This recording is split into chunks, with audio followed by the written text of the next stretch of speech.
Hello നമസ്കാരം, welcome back to learning CBGC. ഞാൻ ഗോപു ചന്ദ്രൻ.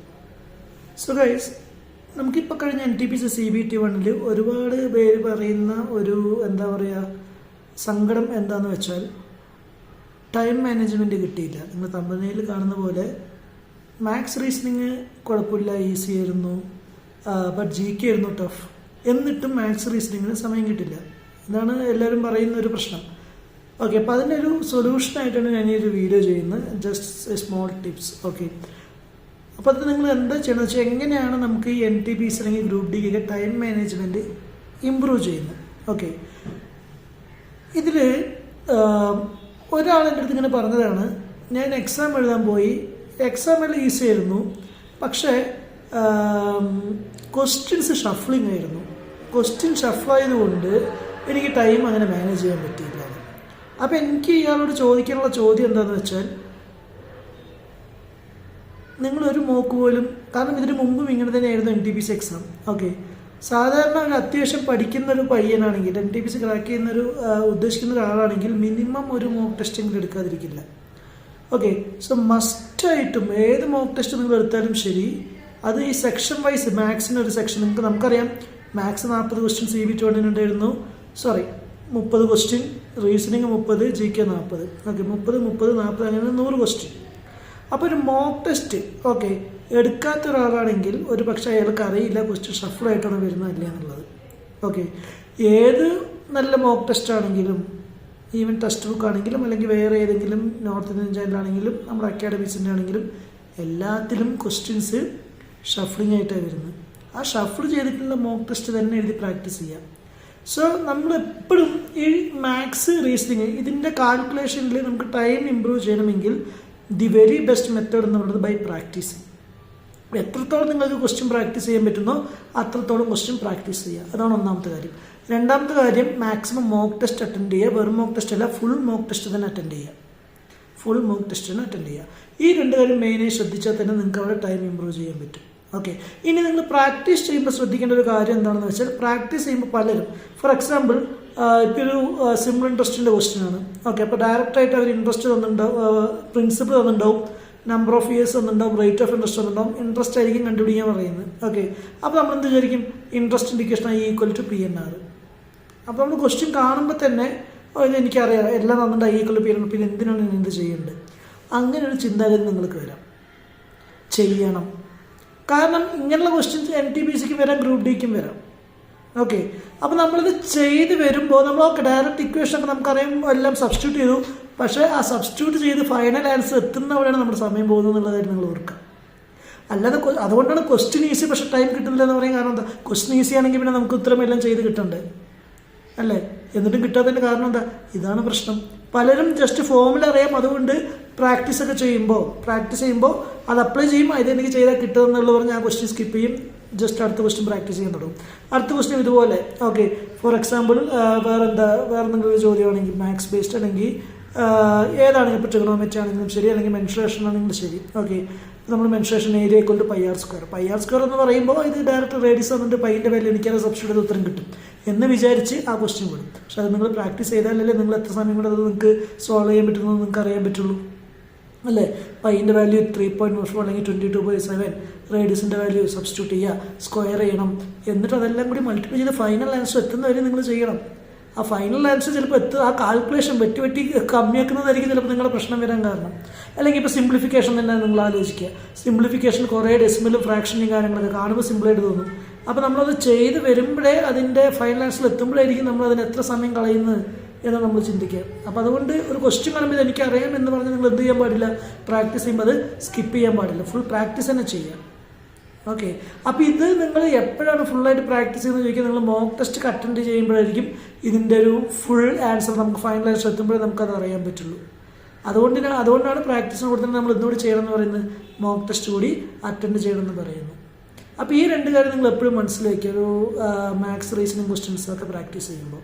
Okay, പിന്നെ പ്രാക്ടീസിൽ നിങ്ങളിപ്പോൾ റീസണിങ് ഇതേപോലെ പ്രാക്ടീസ്, ഇപ്പോൾ പസിൽസും സീറ്റിംഗ് അറേഞ്ച്മെൻറ്റ് അല്ലെങ്കിൽ കോഡിങ്, ഡ്യൂ കോഡിങ്, കാരണം ഇതൊക്കെ എനിക്ക് അറിയുന്നത്, ഇതിപ്പോൾ ഞാൻ ചെയ്യുന്നതൊക്കെ എക്സാമിന് എനിക്ക് അറ്റൻഡ് ചെയ്യാൻ പറ്റുമെന്ന് പറഞ്ഞ് നമ്മൾ സ്കിപ്പ് ചെയ്ത് കളഞ്ഞാൽ അവിടെ നമ്മൾ ചിന്തിച്ച സമയം പോകും. അപ്പോൾ ആ കാര്യം നിങ്ങൾ ശ്രദ്ധിക്കുക. ഇനി നിങ്ങൾ റിയൽ എക്സാം നിങ്ങൾ അറ്റൻഡ് ചെയ്യണമെന്ന് വിചാരിക്കുക. ഇപ്പോൾ ഈ CBT 1 കാര്യം നമ്മൾ പറയുകയാണെങ്കിൽ number of questions in the ratio 3:3:4 ആണല്ലേ. 30 40 30 G K 30 maths 30 reasoning 40 maths 40 G K. അപ്പോൾ നമ്മൾ ഈ 100 ക്വസ്റ്റ്യൻ 100 മിനിറ്റ് എന്നുള്ളതാണ്. ഒരു എത്ര മിനിറ്റ്? 1.5 മണിക്കൂർ. 90 മിനിറ്റ് അല്ലേ? 1.5 മണിക്കൂറല്ലേ എക്സാം? ഓക്കെ. അപ്പോൾ 100 ക്വസ്റ്റ്യൻ 90 മിനിറ്റ് ആണെങ്കിൽ 1 മണിക്കൂറാണോ 1.5 മണിക്കൂറാണോ? കൺഫ്യൂഷൻ ആയി പോയല്ലോ. 1 മണിക്കൂറോ? അല്ല, 1.5 മണിക്കൂർ. ഓക്കെ, വാട്ടോ. നിങ്ങൾ എപ്പോഴും അതിപ്പോൾ എനിക്ക് CBT-2ൻ്റെ കാര്യം എനിക്ക് അതിൻ്റെ കൂടെ തന്നെ ഇതെന്ന് ഞാൻ പറയും. NTPC CBT-2 അല്ലെങ്കിൽ ഗ്രൂപ്പ് ഡി ആണെങ്കിലും ശരി, നമ്മൾ എപ്പോഴും ചെയ്യുമ്പോൾ ഇപ്പോൾ CBT-2 ആണെങ്കിൽ 35 G K 35 maths 50 G K. അപ്പോൾ 120 ക്വസ്റ്റ്യനാണ് അവിടെ വരുന്നത്. ഓക്കെ, ഇതേ 1.5 മണിക്കൂർ 90 മിനിറ്റ്സ്. ഇവിടെ CBT-2 ആണ് 90 മിനിറ്റ്സ്, ഗ്രൂപ്പ് ഡി ആണെങ്കിലും 90 മിനിറ്റ്സ്. അപ്പോൾ 1 മിനിറ്റ് നമുക്ക് ഒരു മിനിറ്റിൽ ഒരു ക്വസ്റ്റ്യൻ എന്നുള്ള കൺസെപ്റ്റ് പോലും വരുന്നില്ല. ഒരു ക്വസ്റ്റ്യൻ ലെസ് ദാൻ 1 മിനിറ്റാണ് കിട്ടുന്നത്. അതൊന്നും നമുക്കിവിടെ വിഷയമല്ല. നമ്മളെ സംബന്ധിച്ചിടത്തോളം ഇപ്പോൾ നിങ്ങൾക്ക് 90 മിനിറ്റിൻ്റെ എക്സാം ആണെങ്കിൽ നിങ്ങൾ മനസ്സിൽ വയ്ക്കേണ്ട കാര്യം എന്താണെന്ന് വെച്ചാൽ നിങ്ങളുടെ കയ്യിൽ 80 മിനിറ്റ് ഉള്ളൂ, അല്ലെങ്കിൽ 75 മിനിറ്റ്. എപ്പോഴും 15 മിനിറ്റ് കമ്മിയായിട്ട് വിചാരിക്കുക. എക്സാം നിങ്ങൾ അത് എന്തിനാണെന്ന് ഞാൻ പറയാം. 75 മിനിറ്റ് നമ്മളൊരു ക്വസ്റ്റ്യൻ കാണുമ്പോൾ, ഓക്കെ, ഒരാളിപ്പോൾ ഒരു ക്വസ്റ്റ്യൻ ഫസ്റ്റ് ഈ ക്വസ്റ്റ്യൻ എന്ന് പറയുന്നത് ഷഫ്ലായിട്ടേ വരുന്നതെന്ന് ഞാൻ പറഞ്ഞു. അപ്പോൾ ചിലപ്പോൾ ഫസ്റ്റ് ക്വസ്റ്റ്യൻ തന്നെ മാത്സ് ആയിരിക്കും വരുന്നത്. അപ്പോൾ മാത്സ് ക്വസ്റ്റ്യൻ ചിലപ്പോൾ ഈ പറഞ്ഞ പോലെ കാൽക്കുലേഷനുള്ള ക്വസ്റ്റ്യൻ ആയിരിക്കും, അല്ലെങ്കിൽ ടഫ് ക്വസ്റ്റ്യൻ ആയിരിക്കും. അപ്പോൾ ഒരാൾ എന്ത് ചെയ്യും? ഈ ടൈം അവിടെ മണിക്കുട്ടി ഇങ്ങനെ ഓടിക്കൊണ്ടിരിക്കുന്നുണ്ടാവും അല്ലേ? മണിക്കുട്ടി ഓടിത്തുടങ്ങി എന്ന് പറയുന്ന പോലെ ടൈം അവിടെ പോയിക്കൊണ്ടിരിക്കണം. ടൈമർ അവിടെ സ്ക്രീനിലുണ്ടാവും. അതിൽ എപ്പോഴും നമുക്കൊരു കണ്ണ് വേണം. ഇടയ്ക്കിടയ്ക്ക് അത് വാച്ച് ചെയ്യണം, അല്ലെങ്കിൽ നമുക്ക് സമയം പോകുന്നത് അറിയില്ല.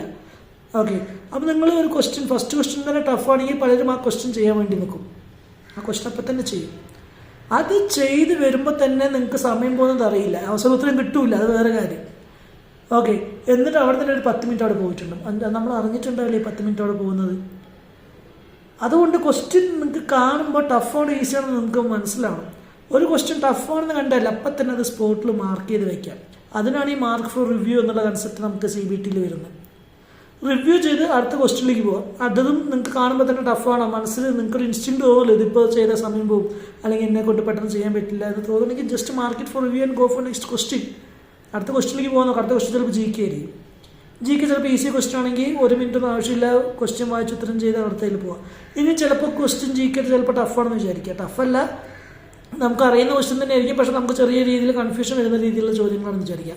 നമ്മൾ അത് ആലോചിച്ച് സമയം കളയാൻ പാടില്ല. ചിലരത് ചെയ്യാറുണ്ട്. GK ക്വസ്റ്റ്യൻ കണ്ടിട്ട് ഇങ്ങനെ ആലോചിക്കും ഇതാണോ, അല്ലെങ്കിൽ നമ്മൾ ഇതിൻ്റെ കോഡൊക്കെ ഇങ്ങനെ ആലോചിക്കും. കോഡൊക്കെ ഇങ്ങനെ എടുത്ത് വരുമ്പോഴേക്കും അവിടെ സമയം പോയിട്ടുണ്ടാവും. ഓക്കെ, GK എന്നൊക്കെ പറഞ്ഞാൽ നമ്മൾ 10-20 സെക്കൻഡിൽ ചെയ്ത് തീർക്കേണ്ട സാധനമാണ്. ഓക്കെ, ക്വസ്റ്റ്യൻ വെച്ചിട്ട് അത്യാവശ്യം വലിയ ക്വസ്റ്റ്യൻ ആണെങ്കിൽ പോലും മാക്സിമം 30-40 സെക്കൻഡ്. അതിൽ കൂടുതലൊന്നും നിങ്ങളവിടെ ടൈം കളയാൻ പാടില്ല. ഡൗട്ട് തോന്നുന്നതാണ് ക്വസ്റ്റ്യൻ, ഏത് ഡൗട്ടാണ്, GK ആയിക്കോട്ടെ, റീസണിങ് ആയിക്കോട്ടെ, മാത്സ് ആയിക്കോട്ടെ, just park it for review and go to next question. അതാണ് എനിക്ക് പറയാനുള്ളത്. നമ്മളൊരു മോക്ക് ടെസ്റ്റ് ആണെങ്കിലും ശരി, ഫുൾ ലെങ്ത് റിയൽ എക്സാം ആണെങ്കിലും ശരി, ഒരു എന്താ പറയുക, സ്റ്റാർട്ടിങ്ങിൽ നിങ്ങൾ തുടങ്ങിക്കഴിഞ്ഞാൽ 100ാമത്തെ ക്വസ്റ്റ്യൻ അല്ലെങ്കിൽ 120ാമത്തെ ക്വസ്റ്റ്യൻ എത്തുന്നവരെ ഫുൾ ടൈം യൂസ് ചെയ്യാൻ പാടില്ല. അതുകൊണ്ടാണ് എനിക്ക് 90 മിനിറ്റിൻ്റെ എക്സാം ആണെങ്കിൽ ഈ 75 മിനിറ്റ് എന്ന് പറയാൻ കാരണം, അല്ലെങ്കിൽ 80 മിനിറ്റ് എന്ന് പറയാൻ കാരണം, അവസാനത്തെ 10-15 മിനിറ്റ് നിങ്ങൾ തിരിച്ച് വരണം. തിരിച്ച് വന്ന് ഈ ക്വസ്റ്റ്യൻസ് കംപ്ലീറ്റ് മാർക്ക് ചെയ്ത ക്വസ്റ്റ്യൻസൊക്കെ നോക്കണം. അവിടെ എനിക്ക് അങ്ങനെ നല്ലപോലെ അനുഭവം ഉണ്ടായിട്ടുണ്ട്. ഞാൻ എപ്പോഴും ഇങ്ങനെ ചെയ്യുക, ഒരു 2-3 വട്ടമെങ്കിലും മിനിമം ഒരു പേപ്പർ നമ്മൾ കംപ്ലീറ്റ് കണ്ടുപിടിക്കണം എന്നാണ് ഞാൻ പറയുക. Minimum 2 to 3 times. അത് ഈ പ്രാക്ടീസിലൂടെയും അല്ലെങ്കിൽ മോക്ക് ടെസ്റ്റിലൂടെ, ഫുൾ ലെങ്ത് മോക്ക് ടെസ്റ്റിലൂടെ മാത്രം നമുക്കത് അറ്റൻഡ് ചെയ്യാൻ പറ്റുള്ളൂ, ആ ഒരു കഴിവ്. ഓക്കെ, അപ്പോൾ അതുകൊണ്ട് ആ കാര്യം ശ്രദ്ധിക്കുക. നമ്മൾ 2-3 വട്ടം, അപ്പോൾ നിങ്ങൾ ഒരു 75, അതുകൊണ്ടാണ് ആ ടൈമറോട് ഞാൻ നോക്കണം എന്ന് പറയുന്നത് എക്സാമിന്. അപ്പോൾ 75 മിനിറ്റ് ആകുമ്പോഴേക്കും നിങ്ങൾ 100ാമത്തെ അല്ലെങ്കിൽ ഫൈനൽ 120ാമത്തെ ക്വസ്റ്റ്യൻ കഴിഞ്ഞിരിക്കണം. അത് ഫുള്ളായിട്ട് ആ സമയത്ത് ചിലപ്പോൾ നിങ്ങൾ 50 ക്വസ്റ്റ്യനെങ്കിൽ ചിലപ്പോൾ അറ്റൻഡ് ചെയ്തിട്ടുള്ളൂ. 100-ൽ 50 ക്വസ്റ്റ്യൻ 60 ക്വസ്റ്റ്യൻ അറ്റൻഡ് ചെയ്തുള്ളൂ, ഒരു കുഴപ്പമില്ല. അവസാനത്തെ 10 മിനിറ്റ് ചിലപ്പോൾ നിങ്ങൾക്ക് 10-15 ക്വസ്റ്റ്യൻ എക്സ്ട്രാ ചെയ്യാൻ പറ്റും. കാരണം ആ സമയമാകുമ്പോൾ നമ്മൾ ഈ ചെയ്യുമ്പോൾ തന്നെ ഈ ടഫ് ക്വസ്റ്റ്യൻ നമ്മൾ അറ്റൻഡ് ചെയ്യുന്ന ഫുൾ ടെൻഷൻ കിട്ടിയില്ലെങ്കിൽ പിന്നെ വീണ്ടും ടെൻഷനായി, സമയം പോയാൽ അതിലേറെ ടെൻഷനായി. പിന്നെ സിമ്പിൾ ക്വസ്റ്റ്യൻ പോലും നമ്മളവിടെ ചെയ്യില്ല, തെറ്റിക്കും, കെയർലെസ് മിസ്റ്റേക്ക് എഴുതും. അപ്പോൾ മാർക്ക് ചെയ്തിട്ട് സിമ്പിളായിട്ടുള്ള ക്വസ്റ്റ്യനൊക്കെ ചെയ്യുന്നതോറും അവസാനം 10-15 മിനിറ്റ് ഉണ്ടെങ്കിൽ മിനിമം GK ആണെങ്കിലും, ഇൻക്ലൂഡിങ് GK ആണെങ്കിൽ ഞാൻ പറയുന്നത് ഒരു 10-15 ക്വസ്റ്റ്യൻ നമുക്ക് ചിലപ്പോൾ ചെയ്യാനുള്ള സമയം അവിടെ കിട്ടും. ടഫ് ക്വസ്റ്റ്യനിൽ ചിലപ്പോൾ നമ്മൾ 2-3 മിനിറ്റ് സ്റ്റാർട്ടിങ്ങിൽ ചെയ്യാൻ നിൽക്കുന്ന ക്വസ്റ്റ്യൻ ചിലപ്പോൾ 30 സെക്കൻഡ് നമുക്ക് ഉത്തരം കിട്ടും. സിംപ്ലിഫിക്കേഷൻ, ഈ വെട്ടിലും കട്ട് ചെയ്യുന്നതൊക്കെ ചിലപ്പോൾ പെട്ടെന്ന് ചെയ്ത് തീർക്കാൻ പറ്റും. ആ സമയത്ത് ചിലപ്പോൾ വേറെ വല്ല ഷോർട്ട് കട്ട് നമ്മുടെ തലയിൽ ഉദിക്കും ബുദ്ധിയിൽ. ഓക്കെ നമ്മൾ വല്ല എന്താ പറയുക ഡിജിറ്റൽ സമയത്തോട് വെച്ചിട്ട് അല്ലെങ്കിൽ ഓപ്ഷന് ഉത്തരം കിട്ടില്ല അങ്ങനെ എന്തെങ്കിലുമൊക്കെ നമുക്ക് തോന്നും. നിങ്ങൾക്ക് അറിയേണ്ട മൈൻഡിൻ്റെ ഒരു ഫ്രഷ്നെസ് ഉണ്ടല്ലോ, അത് എത്രത്തോളം നമ്മൾ റിലാക്സ് ചെയ്ത് എക്സാം എഴുതുന്നോ അത്രത്തോളം നമുക്ക് മാർക്ക് കൂടുതൽ കിട്ടാനുള്ള ചാൻസ് കൂടുതലാണ്. അതെപ്പോഴും ശ്രദ്ധിക്കുക. ഓക്കെ, നിങ്ങളതുപോലെ അപ്പം ഞാൻ പറഞ്ഞു വരുന്നത് അവസാനത്തെ 10-15 മിനിറ്റ് നിങ്ങൾ റിവ്യൂ ചെയ്ത ക്വസ്റ്റ്യൻസ് ചെയ്യാൻ ശ്രമിക്കുക.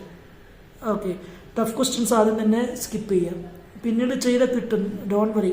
ഇനി അത്രയും ടഫാണെങ്കിൽ കിട്ടിയില്ലെങ്കിൽ just leave it. Tough question നിങ്ങൾക്ക് ഒരിക്കലും കിട്ടില്ലെന്നുണ്ടെങ്കിൽ ലീവ് ചെയ്യാം, അതിനനുസരിച്ച് പ്രാക്ടീസ് ചെയ്യാം. പിന്നെ നെഗറ്റീവ് മാർക്കിംഗ് വരാതിരുത്തുക, കറക്കിക്കുത്തൽ വരാതിരിക്കുക. ഈ കറക്കിക്കുത്താനൊക്കെ എപ്പോഴാണ് തോന്നുന്നത്, അവസാനമൊക്കെ നമ്മൾ ഈ മാർക്ക് ചെയ്ത് റിവ്യൂ ചെയ്തിട്ട് ചിലപ്പോൾ എക്സാം നല്ല സിമ്പിളാണെന്ന് വിചാരിക്കാം.